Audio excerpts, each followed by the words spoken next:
परंतु युवती होने के कारण ऋषि सुखदेव को काम दोष के कारण भय लगा। कितनी अच्छी शिक्षा दे रहे हैं गुरुदेव भगवान कि आत्मज्ञानी कौन होता है, संयमी भगत कौन होता है, जो लड़का में और लड़की में किसी प्रकार का कोई अंतर ना समझे, लड़की को देखकर भगत के मन में किसी भी प्रकार का काम दोष पैदा ना हो, वो आत्मज्ञानी भगत है, वो पूर्णतया संयमी भगत है। और आत्मज्ञानी होने के बाद ही हमारी भक्ति शुरू होती है। गुरुदेव कह रहे कि सुखदेव को आत्मज्ञान भी नहीं था, अन्यथा वो पलंग छोड़कर खड़ा नहीं होता। अगर वो लड़की पलंग पर बैठ भी गई तो सुखदेव उससे पूछता कि बहन क्यों आई हो, क्या काम है, कुछ काम है तो बताइए। अन्यथा उससे परमात्मा की चर्चा करने लग जाता कि बहन बहुत अच्छा किया परमात्मा ने जो आपको भेज दिया, मुझे भी नींद नहीं आ रही थी, चलो बहन मैं आपको सृष्टि रचना सुनाता हूँ, परमात्मा की थोड़ी चर्चा करता हूँ, जब नींद आ जाएगी तो मैं सो जाऊँगा, आप भी जाकर अपना विश्राम करना। तो इस प्रकार से भाई और बहनों, यदि आप और हमारे सामने भी कभी इस प्रकार की परिस्थिति पैदा हो जाए तो आप और हमने उसे अपनी बहन बेटी की दृष्टि से देखकर और परमात्मा की एक आत्मा समझकर आत्मज्ञानी होने का परिचय देना है। उस समय वो हमारी परीक्षा होगी। सतगुरु की नज़र उस समय पल पल सूक्ष्म रूप में उस जगह पे होती है। तो ये शिक्षा है गुरुदेव भगवान की तरफ से। हम सभी भगत भाई बहन अपना अपना मेजरमेंट स्वयं कर लें कि हम कितने पानी में हैं। अगर सुखदेव की जगह आप और हम भाई बहन होते तो सोचिए हमारे अंदर क्या विचार उत्पन्न होते, हम उस समय क्या प्रक्रिया करते। तो सभी भगत भाई बहन वर्तमान में इस भक्ति मार्ग पर कितने आगे बढ़े हैं, कितने संयमी हैं, कितने आत्मज्ञानी हैं। इस कथा के माध्यम से सुखदेव की जगह अपने आप को रखकर एक बार विचार जरूर करें, और यदि कुछ कमी है तो गुरुदेव से प्रार्थना करके भक्ति को और ज़्यादा बढ़ाकर स्वयं को भक्ति मार्ग पर सुदृढ़ और सफल बनाने का प्रयास करें। कबीर परमेश्वर जी ने बताया है कि स्त्री तथा पुरुष आत्मा के ऊपर दो वस्त्र हैं। इस काल ने एक ही आत्मा के ऊपर दो वस्त्र डाल दिए, एक स्त्री का और एक पुरुष का, जबकि आत्मा ना स्त्री है ना पुरुष है, आत्मा तो पुल्लिंग है, पुल्लिंग।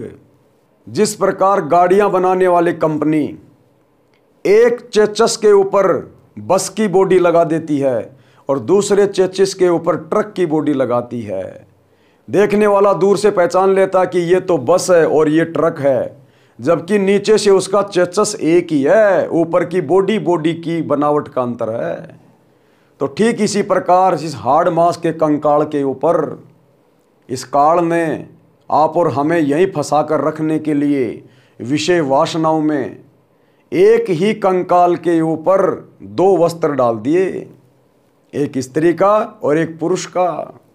जबकि भाई और बहनों, यदि हमें कभी कभार कंकाल देखने को मिले, कंकाल किसी डॉक्टर की क्लिनिक पर या किसी मेडिकल की दुकान पर, यदि हम गौर से उस कंकाल को देखें तो हड्डियों के अलावा आपको कुछ भी दिखाई नहीं देगा।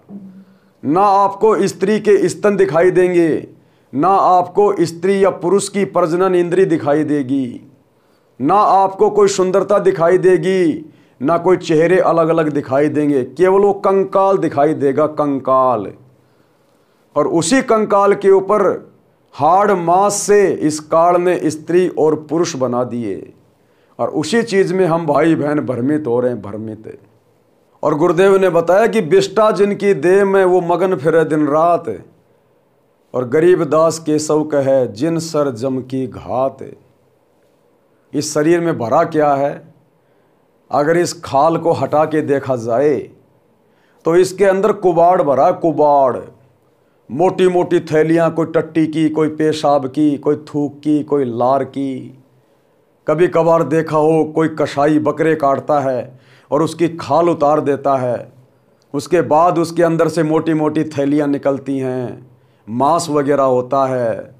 यदि कोई रोड पे जानवर मरा पड़ा हो, कोई कुत्ता मरा पड़ा हो, तो हम देखते हैं कई बार इस शरीर के अंदर ये गंदगी भर रखी है, काल ने पूरी गंदगी, और ऊपर से ये चर्बी लगा के उसको सीला हुआ है।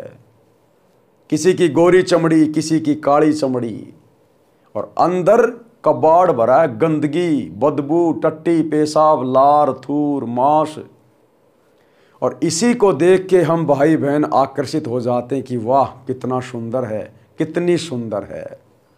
अगर एक नज़र आध्यात्मिक दृष्टि से, तत्व ज्ञान की दृष्टि से, यदि जरा सा हम उस खाल को उतार कर देखें, और ये चर्बी भी गुरुदेव ने बताया केवल इतनी है जितना प्याज के अंदर छिलके के ऊपर जो झिल्ली होती है, झिल्ली मकड़ी के जाड़े जैसी पतली सी, बस ये चर्बी इतनी है।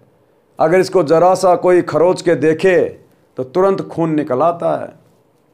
तो इस काल ने इस प्रकार हमारे को भ्रमित किया हुआ है। एक ही चेचस के ऊपर, एक ही कंकाल के ऊपर, एक ही आत्मा के ऊपर इसने दो आवरण ढक दिए, एक स्त्री का और एक पुरुष का। तो गुरुदेव के ज्ञान को आधार बनाकर हमने इन चीज़ों पर विशेष तौर पर विचार करना होगा, अन्यथा ये काल हमारे को भ्रमित किए बिना रहेगा नहीं।